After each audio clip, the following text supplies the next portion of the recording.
All right. Let's dive into something I think we all face at some point. Yeah. Job interviews in English. For sure. I know it can be a little bit nerve-wracking. Absolutely. Especially when English isn't your native language. It's true. But don't worry, today we're going to dissect a podcast episode called The Simple Pod English for Job Interviews. And we're going to pull out, I think, some of the most valuable tips and phrases to help you feel confident and ready to really shine in those interviews. It's not just about knowing all the right words. Right. It's about understanding the kind of the strategies to help you stand out as a candidate. Exactly. So let's kick things off with those first impressions. Okay. The Simple Pod recommends starting strong with a simple phrase like, "Hello, my name is your name, and I'm excited to be here today." That's a great starting point. Yeah. I think it's very clear, concise. It conveys that enthusiasm. For sure. But I think we can take it a step further. Okay, yeah. Let's imagine you're interviewing for a company. And maybe they're known for doing some really innovative work in renewable energy. Okay. Instead of just saying, "I'm excited," you could say something like, "I'm particularly excited to be here today because I've been following your company's groundbreaking work in solar technology, and I'm really eager to contribute my skills to such a forward-thinking team." Wow, that takes it to a whole other level. It's like you're not just saying, "I'm excited." You're showing them that you've done your research. Exactly. That you're genuinely passionate about what they're doing. And you're connecting with their mission. Yes. You're demonstrating that you're not just looking for any job, but specifically their job. Okay, so we've nailed that introduction. We've made a fantastic first impression. All right. Now let's talk about showcasing our skills. Okay. Which, as the Simple Pod emphasizes, is about showing, not just telling. I think of it like this, Yeah. Anyone can list skills on a resume, but what sets you apart is being able to demonstrate how you've used those skills to actually get tangible results. Right. So it's the difference between saying something like, "I'm a good problem solver," and saying, for example, "I'm a good problem solver, and in my previous role, I identified a bottleneck in the production process that was costing the company thousands of dollars.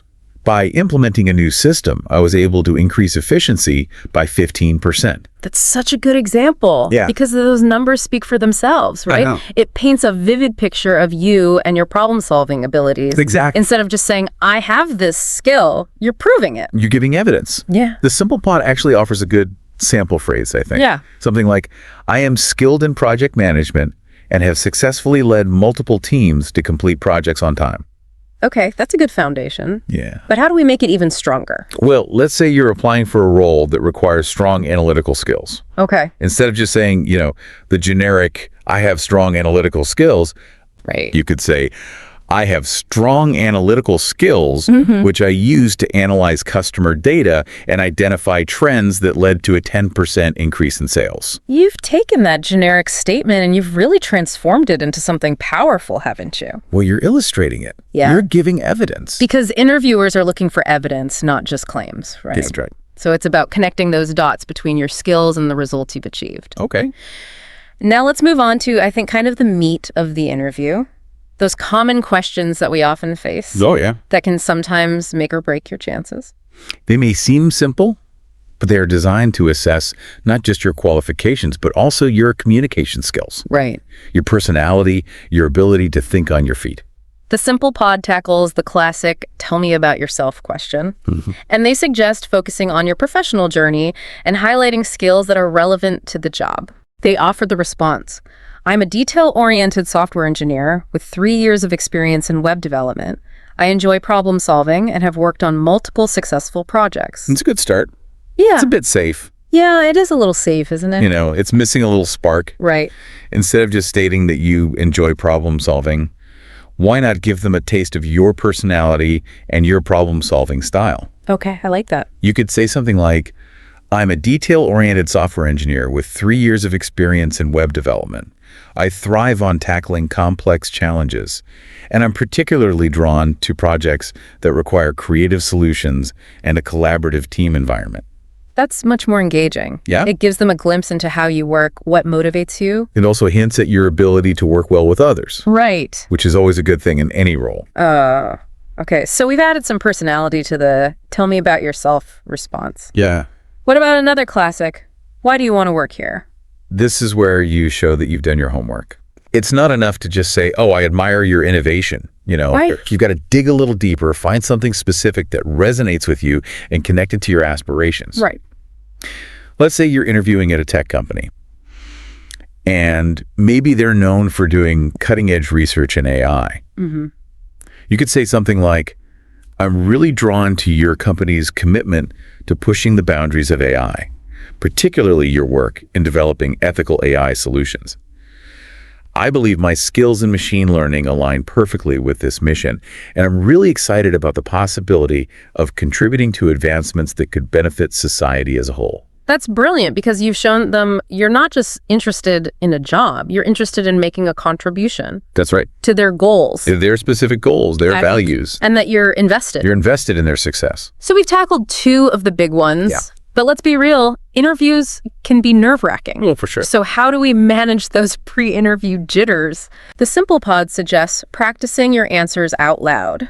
I completely agree. Yeah. Practicing not only helps you remember the key points, but it also helps you refine your delivery. Yes. It's like rehearsing for a play. Right. The more you practice, the more confident you're going to feel on stage.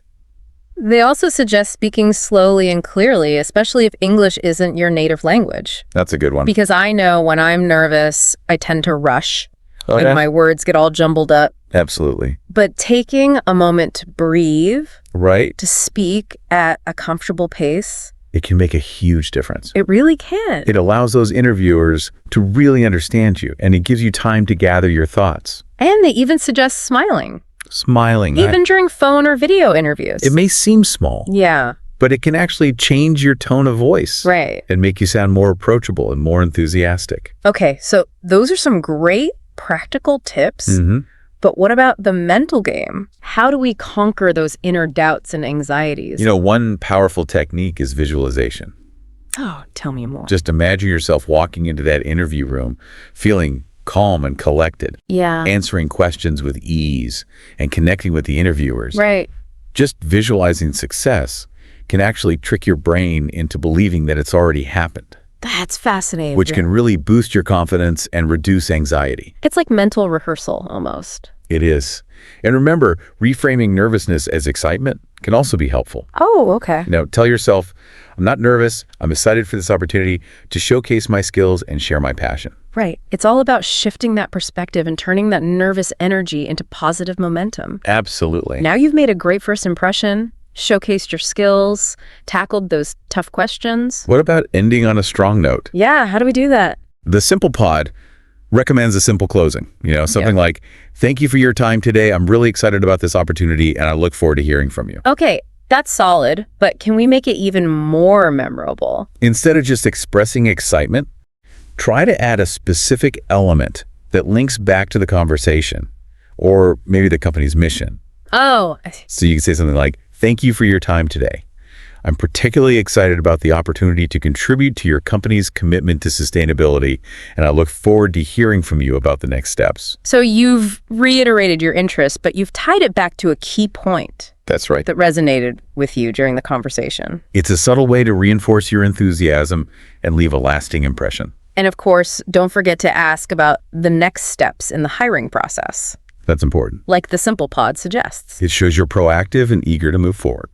Okay, so we've covered a lot of ground We have on those early stages of the interview. the begin. But there's so much more to explore. Oh, there is? And in our next segment, we'll delve into, I think, some more advanced techniques. That sounds good. Like tackling behavioral questions, handling those curveball questions, even negotiating salary. Oh, yeah. So stay tuned, folks. It's about to get really interesting. So we covered kind of like the basics. Right. But interviews can throw some curveballs at you. Yeah, that's true. Like, the Simple Pod focused on a lot of those common questions. But what about those tricky behavioral questions? Oh, yeah. The ones that are like, tell me about a time when... The dreaded behavioral questions. Yeah. These are designed to assess your problem-solving skills, how you work under pressure, Right. how you handle challenging situations. Yeah. The Simple Pod didn't get into too much detail on this. No. So what do we do? Well, this is where preparation, I think, meets storytelling. Storytelling. Okay, I'm intrigued. Think about it. Instead of just listing your skills, you're giving them a real-life example of how you've actually used those skills to overcome some kind of obstacle or achieve a goal. Okay. The STAR method is a really helpful framework for structuring your responses. STAR method. Tell me more about that. It stands for situation, task, action, and result. Okay. So first you set the scene by describing the situation. Okay. Then you explain the task that you were responsible for. All right. Next, you detail the actions that you took to address the situation. Got it. And then finally, you highlight the results that you achieved. So you're taking them on a journey. That's right. You're showing them how you think and how you act in real-world scenarios. That's it.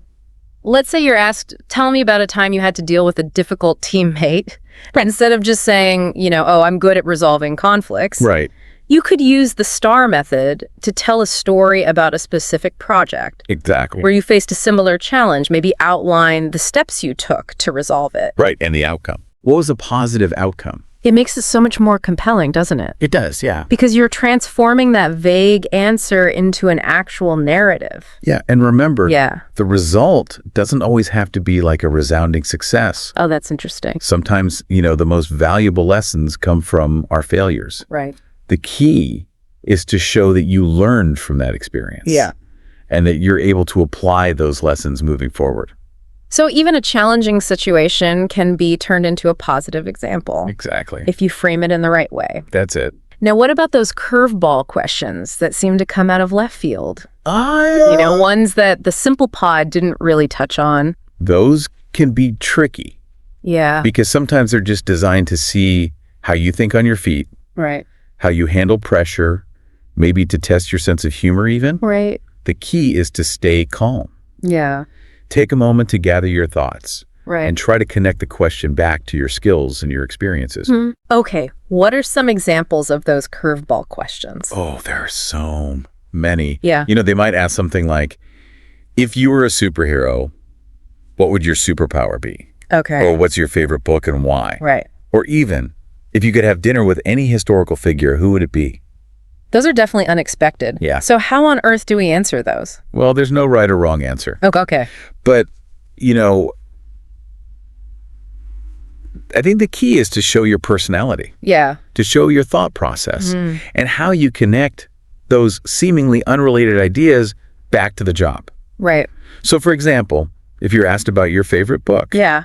you could talk about a book that inspired you to pursue this career path, Okay. or one that maybe taught you valuable lessons about leadership or teamwork. Right. So you're showcasing your personality Yeah. and your ability to think kind of outside the box. Yeah, creatively. Creatively. Right. Remember, even if you stumble a Yeah. bit, it's more important to show that you can think on your feet and kind of recover gracefully Yeah. than to have a perfectly scripted answer. That is reassuring. Thank you. Now, let's talk about a topic that I think can be daunting even for experienced professionals. Okay. Salary negotiation. Ah, yes. The dreaded salary talk. Right. The Simple Pod suggested asking about the next steps in the hiring process, but they didn't really cover salary negotiation strategies. Right. This is where knowing your worth and being prepared to advocate for yourself is really crucial. But I always get so nervous talking about money. Oh, yeah. So what are some tips? Well, first, do your research. Okay. Use websites like Glassdoor, salary.com, Right. to get a sense of what the average salary range is for similar roles in your industry and location. So knowledge is power, as they say. Exactly. Sure. Once you kind of have a good understanding of that market rate, Yeah. figure out what your own salary expectations are based on your experience, your skills, and the value that you bring to the table. But what if their initial offer is lower than what I'm hoping for? Don't be afraid to negotiate. Okay. Express enthusiasm for the role, reiterate your key qualifications, but also, politely and professionally state your salary expectations. So are there any specific phrases that can help with that? You could say something like, I'm very excited about this opportunity, and I'm confident that I can make a significant contribution to your team.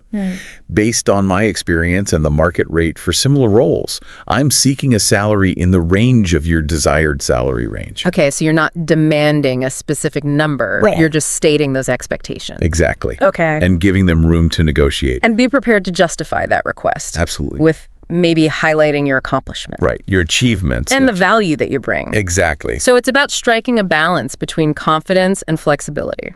That's right. And remember, negotiation is a two-way street right now. Absolutely. So be prepared to listen to their perspective as well. This has been incredibly helpful. Good. I'm feeling much more confident about navigating this part of the process. I'm glad to hear it. Now let's talk about something I think that can really set you apart from other candidates. Yeah. Asking insightful questions. Good one. Yeah. The Simple Pod suggests, asking about those next steps. Right. But what are some other types of questions that can really leave a lasting impression? Asking really thoughtful questions shows that you're engaged, that you're curious, that you're genuinely interested in the role in the company. Right. And it also gives you valuable information to help you decide if this is the right fit. So it's a win-win. It is. Okay, so before we dive into specifics, what are some general tips? Well, first of all, Yeah. your questions should be genuine. Okay. Don't just ask them for the sake of asking questions. Right. Ask questions that you are truly curious about. Correct. That will help you gain a deeper understanding of the role, the company, the team. Okay, so it's about showing authentic interest, not just trying to impress them. Exactly. Okay, what else? Second, your questions should be relevant to the conversation. Okay. Listen carefully to what the interviewers are saying Right. and ask those follow-up questions to show that you are paying attention and that you're eager to learn more. So you're actively engaging, That's it. not just passively answering. Yeah. Gotcha. Anything else? Yeah. And finally, your questions should be well-structured and easy to understand. Okay. So, avoid rambling or asking like multiple questions at once. Right. Keep your questions concise and to the point. Okay, so those are great general tips. What about some specific types of questions that can make a great impression? Well, one type that I always recommend Yeah. is asking about the company's culture. Okay.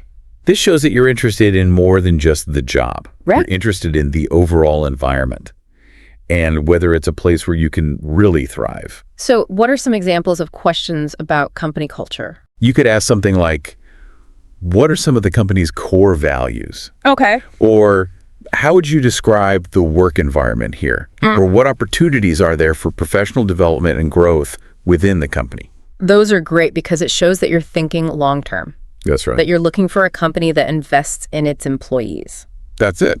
Okay, what other types of questions? Another type that can be insightful is asking about the company's goals and challenges. Okay. This shows that you're thinking strategically and that you're interested in contributing to the company's success. So what are some examples of questions about those goals and challenges? You could ask something like, what are some of the company's key priorities for the next year?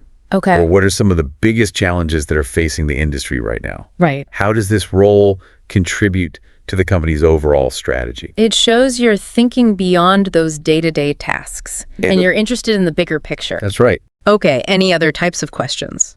I always recommend asking questions about the team and the role itself. Okay. This shows that you're genuinely interested in the position. Right. And you're trying to get a better understanding of what it would be like to actually work there. What are some examples of questions about the team and the role? You could ask, who would I be reporting to? Okay. Or what are the day-to-day responsibilities of this role?